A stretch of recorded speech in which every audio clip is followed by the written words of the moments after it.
कैसे हैं आप सब। यह वीडियो एनसीईआरटी क्लास 10 चैप्टर 1 का पार्ट 1 है और यहाँ से हम लोग ज्योग्राफी का नया सीरीज़ शुरू कर रहे हैं। तो हमें उम्मीद है कि आपको यह सीरीज़ ज़रूर पसंद आएगा और यह हमारा चैप्टर है resources and development. Can you identify the name and name the various items used in making life comfortable in our villages and towns. List the items and name the material used in their making. आप यहाँ देख सकते हैं लिखा हुआ है कि क्या आप आइडेंटिफाई कर सकते हैं बहुत सारे आइटम्स का जो कि हमारे लाइफ को कंफर्टेबल बनाने के लिए हम लोग यूज़ करते हैं। तो आप देखेंगे कि हमारे लाइफ को कंफर्टेबल बनाने के लिए या फिर हमारे लाइफ को चलाने के लिए बहुत सारे ज़रूरी चीज़ों की आवश्यकता होती है, जिसे हम लोग कहाँ से प्राप्त करते हैं, तो नेचर से प्राप्त करते हैं। और यही हमारा चैप्टर भी कह रहा है रिसोर्सेज एंड डेवलपमेंट। इन सारी चीज़ों को जो कि हम लोग नेचर से प्राप्त कर रहे हैं उसे हम लोग क्या बोल रहे हैं, रिसोर्सेज बोल रहे हैं। लेकिन इसका एक खास परिभाषा हम लोगों को पढ़ना होगा। तो आइए हम लोग सबसे पहले यहीं से शुरुआत करते हैं और यह है रिसोर्स। रिसोर्स किसे कहते हैं, पहला क्वेश्चन है रिसोर्स किसे कहते हैं। Everything available in our environment which can be used to satisfy our need। वे सारी चीज़ें जो इन्वायरमेंट में मौजूद हैं जो कि हमारे आवश्यकता को पूरी करती हैं, जो हमारे नीड्स को पूरी करती हैं, लेकिन उसमें कुछ शर्तें हैं। जैसे इट इज़ टेक्नोलॉजिकली एक्सेसिबल, ये टेक्नोलॉजिकली एक्सेसिबल होनी चाहिए, मतलब कि इसको टेक्नोलॉजी के द्वारा हम एक्सेस कर सकें, इसका यूज़ कर सकें। इकोनॉमिकली फिजिएबल, मतलब इकोनॉमिकली ये फिजिएबल हो। मान लीजिए कि कोई ऐसा रिसोर्स आप यूज़ करते हैं जिसको आपको जिस रिसोर्स को यूज़ करने पे आपको मिले 10 रुपया का प्रोडक्ट और इसको निकालने में लग जाए 1 लाख रुपया, तो क्या वो आपके लिए यूज़फुल होगा? नहीं, बिल्कुल भी नहीं। जैसे कि मान लीजिए कि आप लोहा निकालते हैं, आयरन निकालते हैं किसी चट्टान से, तो उसमें आपको खर्चा क्या होता है, बहुत कम पड़ता है, तभी तो आप इसको निकाल सकते हैं। मान लीजिए 1 किलो आपको लोहा निकलता है और खर्च आ जाता है 1 लाख, तो क्या ये आपके लिए फिजिएबल होगा या इकोनॉमी के लिए फिजिएबल होगा? क्या नहीं। तो इसे हम रिसोर्स फिर नहीं मान सकते हैं। एंड कल्चरली एक्सेप्टेबल, और साथ भी ये हमारे समाज में एक्सेप्टेड हो, ये कल्चरली इसको एक्सेप्ट किया जा सके, तो इन सारी चीज़ों को हम लोग क्या बोलते हैं, रिसोर्स बोलते हैं। तो ये हो गया रिसोर्स का परिभाषा, आप यहाँ से यहाँ तक लिख सकते हैं। Everything available in our environment which can be used to satisfy our needs provided it is technologically accessible, economically feasible and culturally acceptable can be termed as resource। इसी को हम लोग क्या बोलते हैं, रिसोर्स बोलते हैं। चलिए अब हम लोग आगे बढ़ते हैं। तो आप यहाँ देख सकते हैं the process of transformation of things available in our environment involves an interdependent relationship between nature, technology and institution. तो अब जो चीज़ हम लोग नेचर से लेते हैं उसे हम लोग क्या करते हैं, ट्रांसफॉर्म करते हैं, मतलब अपने यूज़ के अनुसार उसे बदलते हैं। ट्रांसफॉर्म करना मतलब बदलना। The process of transformation of things available in our environment. तो हमारे इन्वायरमेंट में जो चीज़ें हम लोग को प्राप्त होती हैं उन्हें हम लोग अपने यूज़ के अनुसार क्या करते हैं, ट्रांसफॉर्म करते हैं। और ये किन चीज़ों में इन्वॉल्व होता है, it involves an interdependent relationship between nature, technology and institution. और ये किन के नेचर, टेक्नोलॉजी और इंस्टीट्यूशन के बीच इंटर रिलेशनशिप का कार्य करेगा। Human beings interact with nature through technology and create institutions to accelerate their economic development. तो आप देख सकते हैं यहाँ पर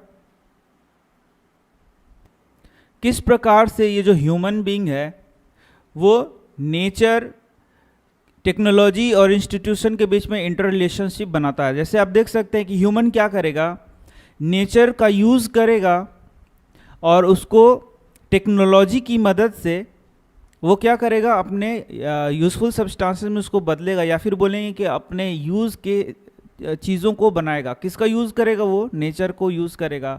कौन से चीज़ों का यूज़ करेगा, टेक्नोलॉजी का यूज़ करेगा। तो आप देख सकते हैं क्लियर लिखा हुआ है human beings interact with nature through technology. Human being nature को यूज़ करेगा या फिर उसे इंटरैक्ट करेगा टेक्नोलॉजी का यूज़ करके या फिर टेक्नोलॉजी के मदद से, सहायता से। एंड क्रिएट इंस्टीट्यूशन, और क्या बनाता है, इंस्टीट्यूशंस बनाता है to accelerate their economic development, और अपने इकोनॉमिक डेवलपमेंट को बढ़ाता है। फिर से देख लीजिए, वो नेचर को यूज़ करेगा, उसके कच्चे माल को यूज़ करेगा टेक्नोलॉजी की मदद से और इंस्टीट्यूशंस का फॉर्मेशन करेगा और अपना इकोनॉमिक डेवलपमेंट करेगा। Do you think that resources are free gifts of nature as it assumed by many? They are not.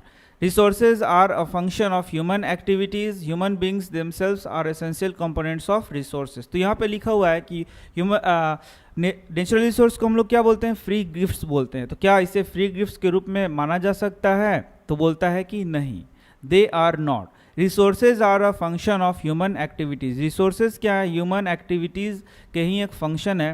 Human beings themselves are essential component of resources. बल्कि ह्यूमन बींग खुद ही resource का एक हिस्सा है. और वो क्या कर रहा है? They transform material available in our environment.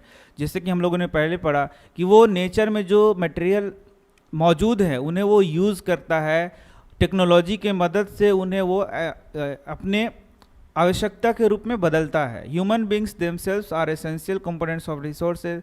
They transform material available in our environment into resource and use them. मतलब कि ह्यूमन बींग ही वह है जो टेक्नोलॉजी का यूज़ करके नेचर में पाए जाने वाले चीज़ों को अपने हिसाब से ट्रांसफॉर्म करता है, अपने यूज़ के लायक बनाता है. जरा आप सोच सकते हैं कि एक चट्टान है, वहाँ पे आयरन, ये जो आयरन है उस चट्टान में है, तो क्या ये कोई यूज़ का है क्या? बिल्कुल भी नहीं यूज़ का है. जब तक इसे हम लोग यहाँ से निकाल ना लें ये कोई यूज़ का नहीं है. तो ह्यूमन क्या करेगा? टेक्नोलॉजी का यूज़ करेगा और इसे यहाँ से निकालेगा और इसे एक रिसोर्स के रूप में फिर यूज़ करेगा, अलग अलग प्रकार की चीज़ों को बनाएगा. तो ये सारी बातें यहाँ लिखी गई हैं. नेक्स्ट क्वेश्चन यहाँ पे जो है वो बहुत ही इंपॉर्टेंट है. These resources can be classified in following veg. तो ये देख सकते हैं आप कि रिसोर्सेज को बहुत अलग अलग प्रकार से क्लासीफाई किया गया है और ये प्रश्न भी एग्ज़ाम में बहुत ही इम्पॉर्टेंट है. तो आइए हम देखते हैं कि वह क्या क्या बेसिस हैं जिसके आधार पर इन्हें क्लासीफाई किया गया है. On the basis of origin. Origin के आधार पर रिसोर्स को दो भागों में बांटा गया है, biotic and abiotic. On the basis of exhaustibility. पहला हो गया रिन्यूएबल और दूसरा क्या हो गया? Non renewable. कुछ तो ऐसे रिसोर्स हैं जो कि ख़त्म हो जाते हैं, जिनको एग्जॉस्ट कर लिया जाता है, लेकिन कुछ ऐसे हैं जिनका आप यूज़ करते जाएं और वापस वो बनते जाएंगे. जैसे कि हवा हो गया, पानी हो गया, इन्हें हम लोग जितना भी यूज़ करें वो वापस फिर बनते जाएंगे. इसे हम लोग बोलते हैं रीन्यूएबल, जो कि वापस से रिन्यू किए जा सकते हैं. लेकिन दूसरे क्या है? नॉन रिन्यूएबल, जिससे हम लोग रिन्यू नहीं कर सकते हैं. जैसे कि पेट्रोलियम का उदाहरण ले लीजिए, जिसे रिन्यू करना आसान नहीं है. तो इस प्रकार से एग्जॉस्टिबिलिटी के आधार पर दो भागों में बांटा गया है, रिन्यूएबल एंड नॉन रिन्यूएबल. इसके आधार पे, इसके साथ ही ओनरशिप के आधार पे बांटा गया है इसको. Individual, community, national and international, चार प्रकार से बांटा गया है. तो प्रत्येक के बारे में हम लोग आगे पढ़ने वाले हैं. इसके बाद है on the basis of status of development. Development के आधार पे भी इसे कई भागों में बांटा गया, जैसे कि पोटेंशियल हो गया, डेवलप्ड, स्टॉक एंड रिजर्व्स. तो ये अलग अलग प्रकार से इसको बांटा गया है. तो इसे हम आगे पढ़ने वाले हैं. तो आप देख सकते हैं ये चार प्रकार से इन्हें क्लासीफाई किया गया है: basis of origin, exhaustibility, ownership और basis of status of development. यहाँ आप देख सकते हैं रिसोर्सेज का एक क्लासिफिकेशन दिया गया है, जैसे कि नेचुरल रिसोर्सेज ऑफ ह्यूमन. यहाँ देख सकते हैं आप ह्यूमन को भी एक रिसोर्स के रूप में माना गया है, जो कि नेचर के चीज़ों को यूज़ करता है और अपने लिए उपयोगी बनाता है. नेचुरल में आप देख सकते हैं रिन्यूएबल हो गया, नॉन रिन्यूएबल हो गया. रिन्यूएबल में आपका हो गया कंटिन्यूअस और फ्लो, जैसे कि विंड और वाटर हो गया. बायोलॉजिकल में हो गया नेचुरल वेजिटेशन और वाइल्ड लाइफ हो गया. नॉन रिन्यूएबल में आपको बांट देता है ये रिसाइक्लेबल और नॉन रिसाइक्लेबल में बोलता है, जैसे कि फॉसिल फ्यूल हो गए वो नॉन रिन्यूएबल हैं और साथ ही क्या है? नॉन रिसाइक्लेबल हैं. ह्यूमन में स्ट्रक्चर्स एंड इंस्टीट्यूशंस है, क्वालिटी एंड क्वांटिटी है. तो ये सारी बातें यहाँ बताई गई हैं. अब हम लोग आगे बढ़ते हैं. यहाँ आप देख सकते हैं टाइप्स ऑफ रिसोर्सेज को बहुत ही विस्तृत यहाँ पे वर्णन किया गया है. On the basis of origin, हम लोगों ने पढ़ा था कि ओरिजिन के आधार पर इसे दो भागों में बांटते हैं, बायोटिक और एबायोटिक. तो biotic resources, biotic, these are obtained from biosphere and have life such as human beings, flora and fauna, fisheries, life stocks. तो बायोटिक रिसोर्स किसे कहते हैं? बायोटिक मतलब जीवित.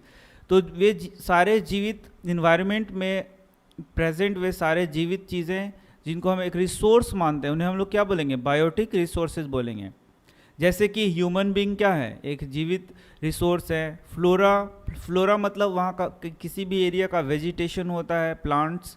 फौना मतलब किसी भी एक एरिया का आपका जो पशुधन होता है उसे फौना कहते हैं। फिशरीज आप जानते ही हैं, लाइव स्टॉक्स आप जानते ही हैं। तो ये हो गए सारे बायोटिक रिसोर्सेज। अब बायोटिक में ए लगा दिए तो ए से होता है एब्सेंट, तो ये हो गया ए बायोटिक रिसोर्सेज। मतलब कि जो नॉन लिविंग कंपोनेंट्स हो गए जिसे हम लोग रिसोर्स मानते हैं उसे हम लोग बोलेंगे abiotic resources. All those things which are composed of non living things are called abiotic resources. तो इसके पहले तो हम लोगों ने रिसोर्स का परिभाषा पढ़ लिया है। तो जो रिसोर्स, जो जिन चीज़ों को आप रिसोर्स समझते हैं उनमें जो लिविंग है उन्हें हम लोग बायोटिक रिसोर्स कहेंगे, और जो नॉन लिविंग है उसे हम लोग एबायोटिक रिसोर्स कहते हैं। फॉर एग्जांपल यहाँ बताया गया आपको रॉक्स है, मेटल्स हैं, ये एबायोटिक रिसोर्स हैं। अब आते हैं on the basis of exhaustibility, इसके आधार पे देखते हैं। तो पहला हो गया रीन्यूएबल रिसोर्सेज।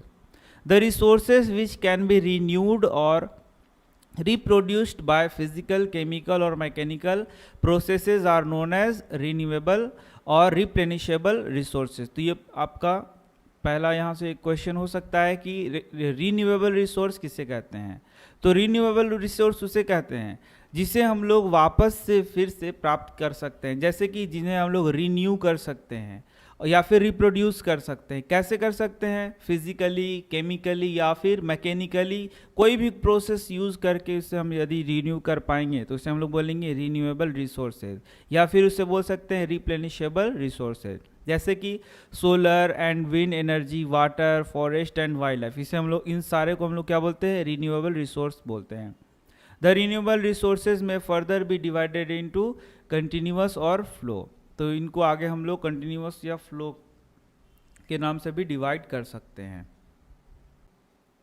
अब आ गया आपका non renewable resources. These occur over a very long geographical time. Minerals and fossil fuels are example of such resources. तो नॉन रिन्यूएबल उन्हें कहेंगे जिन्हें हम लोग रिन्यू नहीं कर सकते हैं, जैसे कि एग्जांपल क्या हो गया आपका? मिनरल हो गया, and fossil fuels are example of such resources.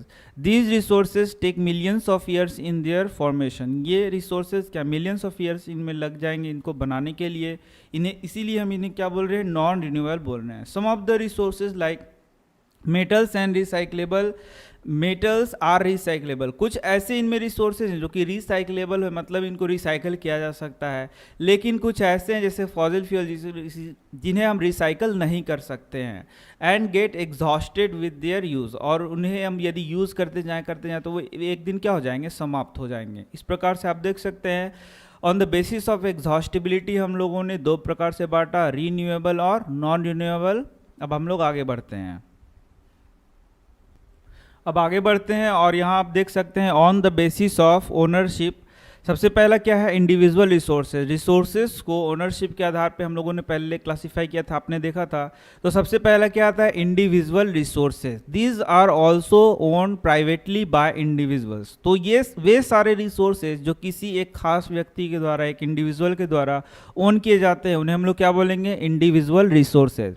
Many farmers own land which is allotted to them by government against the payment of revenue. तो बहुत सारे ऐसे ज़मीन है जो कि किसानों को दिए गए हैं, अलॉट कराए गए हैं, और किसानों को उसके लिए रिवेन्यू चुकाना पड़ता है, लेकिन वह उनको अलॉट किया गया है। तो ये क्या हो गया? इंडिविजुअल रिसोर्स हो गया। The villages, there are people with land ownership but there are many who are landless. Urban people own plot. Urban people मतलब कि अर्बन मतलब क्या होता है? शहरी क्षेत्र के जो लोग हैं ओन प्लॉट्स, उनके पास प्लॉट्स होते हैं, हाउसेज होते हैं और अदर प्रॉपर्टी होते हैं। तो ये सारे रिसोर्स क्या हो गए? ये इंडिविजुअल रिसोर्सेज हो गए। Plantation, pasture land, pond, water is in well etcetera are some of the example of resources ownership by individual. तो बहुत सारे चीज़ें हो सकती हैं। पास्चर लैंड मतलब चारागाह का क्षेत्र, पॉन्ड्स हो सकते हैं, कुआं हो सकता है, ये सारे चीज़ें क्या है? एक बहुत सारे प्लांटेशन हो सकते हैं। ये सारी चीज़ें क्या है? किसी इंडिविजुअल के खास हो सकते हैं, और इन्हें हम लोग क्या बोलते हैं? इंडिविजुअल रिसोर्सेज बोलते हैं। Make a list of resources owned by your house hold, तो ये आप कर सकते हैं। इसके बाद आता है कम्युनिटी ओन्ड रिसोर्सेज, वे रिसोर्सेज जिन पे कम्युनिटी का हक होता है। There are resources which are accessible by all the members of the community. Community माने कि वहाँ का एक समाज जो कि उसको यूज़ कर सकता है। ये आप चीज़ देखे होंगे कि इंडिविजुअल रिसोर्स को सिर्फ आप यूज़ कर सकते हैं, मतलब आपका यदि इंडिविजुअल कोई रिसोर्स है तो उसका दूसरा कोई यूज़ नहीं कर सकता है। लेकिन कम्युनिटी लेवल पे जो रिसोर्सेज होते हैं उनका यूज़ वो कम्युनिटी करता है, जैसे village Commons, grazing grounds, burial grounds, मतलब जहाँ पे किसी चीज़ को गाड़ा जाता है, मतलब मान लीजिए कि कोई व्यक्ति मर गया उसे गाड़ा जाता है। विलेज पॉन्ड, ग्रेजिंग ग्राउंड जहाँ पे चारा गाह है, उसका यूज़ वहाँ के पूरे लोग करते हैं, पूरा समाज करता है। पब्लिक पार्क, पिकनिक स्पॉट, यहाँ का सिर्फ कोई इंडिविजुअल यूज़ नहीं करता बल्कि ये पूरा समाज यूज़ करता है। यहाँ देख लीजिए, ब्यूरियल ग्राउंड्स हो गया, विलेज पॉन्ड हो गया, पब्लिक पार्क्स हो गया, पिकनिक स्पॉट्स हो गया, इसका यूज़ सिर्फ एक व्यक्ति नहीं करता है बल्कि पूरा समाज करता है, कम्युनिटी करता है। इसलिए हम लोग इसे क्या बोलते हैं, कम्युनिटी ओन्ड रिसोर्सेज में पढ़ते हैं। यहाँ पे आप कुछ और उदाहरण दे सकते हैं। Playgrounds in urban areas are de facto accessible to all the people living there. तो ये सारे एग्जाम्पल्स हैं जो कि वहाँ की कम्युनिटी यूज़ कर सकते हैं। अब आगे देखते हैं नेशनल रिसोर्सेज। तो नेशनल रिसोर्स हम लोग किसे कहेंगे? Technically all the resources belong to the nation. Technically यदि माना जाए तो किसी एक देश का जो रिसोर्स है वो पूरा उस नेशन का ही रिसोर्स है। The country has legal powers to acquire even private property for public good. तो यदि आपको लगता होगा कि कुछ खास प्रॉपर्टी आपने बनाया है और उस पर सिर्फ आप ही का अधिकार है, तो ऐसा नहीं है। कभी भी गवर्नमेंट वहाँ पर आपको हटा सकती है, क्योंकि ये टेक्निकली क्या है, सारा नेचुरल रिसोर्स होता है। The country has legal power, country के पास लीगल पावर है to acquire even private property, कि प्राइवेट प्रॉपर्टी को भी कि वो क्या कर सके, एक्वायर कर सके। You might have seen roads, canals, railways being constructed on fields owned by some individuals। तो आपने बहुत बार ऐसा देखा होगा कि मान लीजिए कोई रोड बनाना है या फिर कैनाल बनाना है, रेलवेज बनाना है, और उसके रास्ते में आपका घर आ जाता है, तो आपको फिर वहाँ से हटा दिया जाता है और आपको दूसरा जगह ज़मीन दे दिया जाता है या फिर पैसे दे दिए जाते हैं, क्योंकि ये सारा नेशनल रिसोर्स है। Urban development authorities get empowered by the government to acquire land।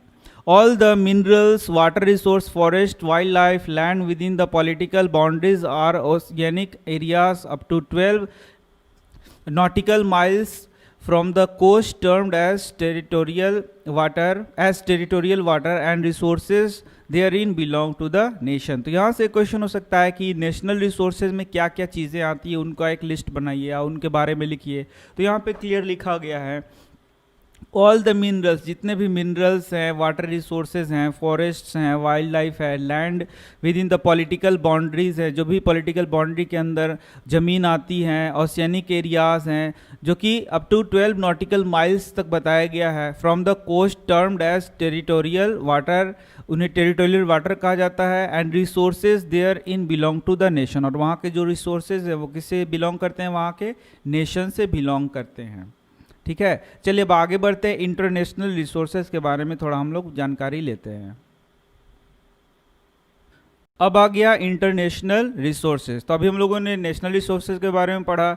There are international institutions which regulate some resources. The oceanic resources beyond 200 nautical miles of an exclusive economic zone belong to open ocean, and no individual country can utilize these without the concurrence of international institutions। तो बहुत सारे ऐसे international institutions हैं जो कि मतलब कि ये है कि बहुत सारे ऐसे रिसोर्सेज हैं जो कि इंटरनेशनल यूज़ के हैं, या फिर उन्हें इंटरनेशनल रिसोर्सेज कहा जाता है। उस पर किसी एक खास नेशन का हक नहीं है। जैसे कि द ओशियनिक रिसोर्सेज जो कि बियॉन्ड 200 नॉटिकल माइल्स हैं of an exhaustive economic zone, जो कि एक एग्जॉस्टिव इकोनॉमिक जोन में आते हैं, belong to open ocean, and no individual country can utilise this without the concurrence of international institutions. तो कोई भी कंट्री यहाँ के रिसोर्स का बिना इंटरनेशनल कंकरेंस के, मतलब कि वहाँ के बिना आदेश के, वहाँ के इंटरनेशनल इंस्टीट्यूशन के आदेश के उसका यूज़ नहीं कर सकता है। तो ये क्या हो गया, ये इंटरनेशनल रिसोर्सेज हो गया। तो आपने देखा कि ये रिसोर्सेज कैसे हो गए, ये इंडिविजुअल हो गए, कम्युनिटी लेवल पे हो गए, नेशनल हो गए, इंटरनेशनल हो गए। तो ये सारे इसके क्लासिफिकेशन है बेस्ड ऑन ओनरशिप।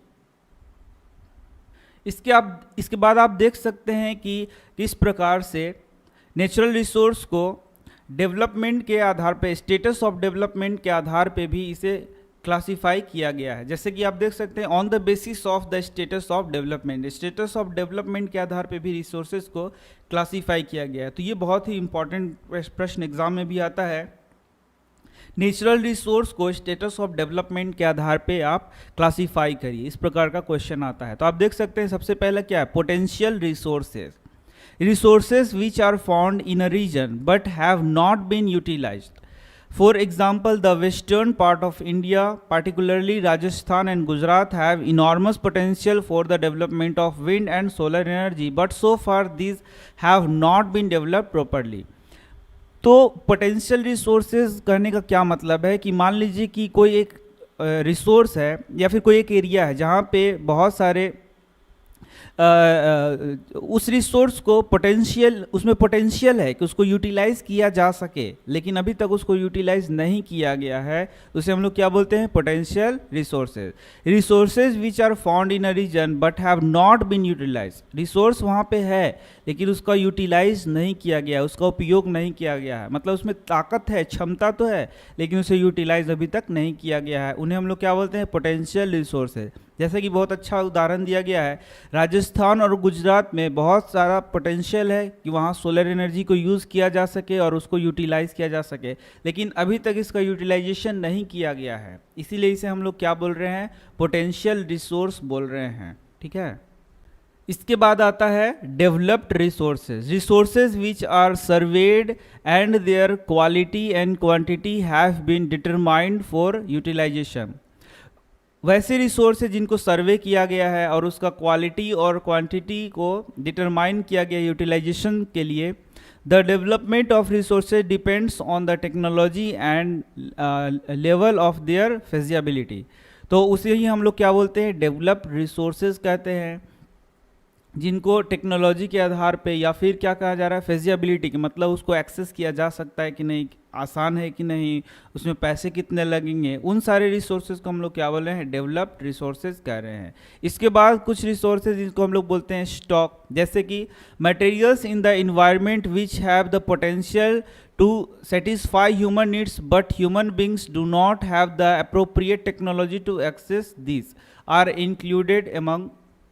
मतलब कि कुछ ऐसे रिसोर्सेज हैं जिनमें मान लीजिए जिनसे कि बहुत सारी चीज़ों को बनाया जा सकता है या फिर बहुत सारी चीज़ों को उसका उपयोग करके बहुत सारे चीज़ों को हम लोग बना सकते हैं, लेकिन उनके लिए टेक्नोलॉजी का खोज अभी तक हुआ नहीं है, जिसके कारण उसे हम लोग एक्सेस नहीं कर पा रहे हैं। उसे हम लोग क्या बोलते हैं, स्टॉक बोलते हैं। तो चलिए मैं बता रहा हूँ आगे कि और क्या क्या बात पढ़नी है हमें। इसमें आप सबसे अच्छा उदाहरण देख सकते हैं, water is a component of two inflammable gases, hydrogen and oxygen. Water किस चीज़ से मिलकर बना हुआ है, H2O, हाइड्रोजन एंड वाटर से माफ करिए ऑक्सीजन और हाइड्रोजन से मिलकर बना हुआ है। Which can be used as this source of energy. तो आप जानते हैं कि हाइड्रोजन का यदि यूज़ किया जाए तो वो बहुत ही अच्छा एक ईंधन के रूप में यूज़ किया जा सकता है, but we do not have the required technical know how to use them for this purpose. लेकिन हमारे पास ऐसा टेक्नोलॉजी नहीं है जिससे कि हम लोग या फिर बोलें कि ऐसा आसान टेक्नोलॉजी नहीं है जिससे कि इन दोनों को अलग किया जा सके, हाइड्रोजन को हम लोग ज़्यादा से ज़्यादा बना सके और उसे हम लोग यूज़ कर सकें। तो ये क्या है, एक स्टॉक की तरह स्टॉक की तरह है, जिसको मान लीजिए कभी भविष्य में ऐसा टेक्नोलॉजी बनेगा तो उसे हम आसानी से एक्सेस कर सकते हैं और उसे हम लोग यूज़ कर सकते हैं। इसके बाद आता है reserves. Reserves are subset of the stock. Stock के जैसा ही रिजर्व है। स्टॉक मतलब भी क्या हो गया, वो जमाव है, और रिजर्व भी क्या है, एक जमाव है। Which can be put into use with the help of existing technology know how but their use has not been started. उनके लिए टेक्नोलॉजी तो है लेकिन अभी तक उनका यूज स्टार्ट नहीं किया गया है। These can be used for meeting future requirements. इनको फ्यूचर रिक्वायरमेंट्स में हम लोग यूज़ कर सकते हैं। River water can be used for generating hydro electric power but presently it is being utilised only to a limited extent. तो ये reserves ऐसे हैं जिनको हम लोग, जिनके बारे में टेक्नोलॉजी भी हमारे पास है और उनको हम लोग यूटिलाइज करना जानते भी हैं, लेकिन अभी उतना उस स्तर पे हम लोग इसको यूटिलाइज नहीं कर पा रहे हैं। जबकि स्टॉक ये वह रिजर्व है जिसको हम लोग यूज़ ही नहीं कर पा रहे हैं क्योंकि हमारे पास वैसा टेक्नोलॉजी नहीं है। तो ये भी बहुत इंपॉर्टेंट क्वेश्चन है कि स्टॉक और रिजर्व में क्या अंतर है। दस the water in the dam forest is a reserve which can be used in the future. तो इनको फ्यूचर में बहुत अच्छे से यूज़ किया जा सकता है क्योंकि हमारे पास टेक्नोलॉजी मौजूद है। तो इस प्रकार से आपने देखा कि हमारा एक टॉपिक ख़त्म हो गया और इसके साथ ही हम लोग अब नेक्स्ट टॉपिक को पढ़ेंगे नेक्स्ट वीडियो में। मैं आपको बता दूं कि मैंने अपने चैनल में बहुत सारे वीडियोस बनाए हैं, बहुत सारे अलग अलग टॉपिक्स पे, अलग अलग सब्जेक्ट्स पे। तो आप उन सारे वीडियोस को देख सकते हैं। आप हमारे चैनल में जाएं, वहाँ चैनल को खोलें, प्लेलिस्ट को खोलें और इन सारे वीडियोस को आप वहाँ देख सकते हैं। इसका नेक्स्ट पार्ट भी आप वहाँ देख सकते हैं। तो मिलते हैं नेक्स्ट वीडियो में। Good bye.